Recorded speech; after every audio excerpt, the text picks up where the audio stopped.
حضرت مخدوم جہانیہ جہاں گشت رحمت اللہ تعالی علیہ، آپ بہت بڑے جید عالم دین تھے اور اپنے دور کے مدرس تھے۔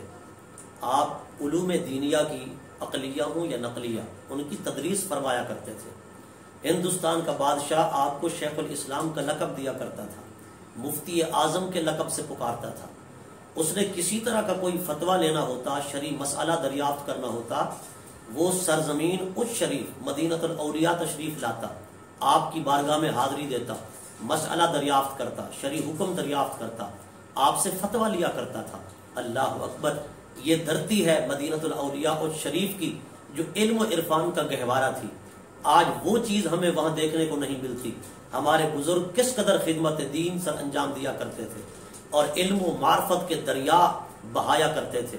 حضرت مخدوم جہانیہ جہاں گشت رحمت اللہ تعالی علیہ کی خدمت بابرکت میں ایک مرتبہ مہمان آئے تو آپ نے انہیں بے موسم کے، بے وقت کے ایسے پھل پیش کیے جن میں آم بھی تھے، کچھ اور پھل بھی تھے کہ مہمان دیکھ کر حیران رہ گئے۔ انہوں نے کہا ہمارے اس علاقے میں اس پھل کا موسم تو نہیں ہے، لیکن یہ پھل کیسے آ گئے؟ آپ نے فرمایا کہ ہماری درسگاہ میں مدینہ شریف کے طلباء پڑھتے ہیں، وہ کل ہی آئے ہیں تو انہوں نے ہماری خدمت میں یہ تحفہ پیش کیا ہے تو ہم نے آپ کی خدمت میں پیش کر دیا ہے۔ اللہ اکبر! یہ تھی وہ عظیم درسگاہ اچ شریف کی، مدینہ الاولیاء اچ شریف کی، کہ جہاں صرف اہل علاقہ ہی نہیں، ریاست بہاولپور کے ہی نہیں، برے صغیر پاک و ہند کے ہی نہیں، بلکہ عرب شریف کے طلباء بھی پڑھتے تھے۔ مدینہ شریف کے طلباء بھی یہاں پر علم دین حاصل کیا کرتے تھے۔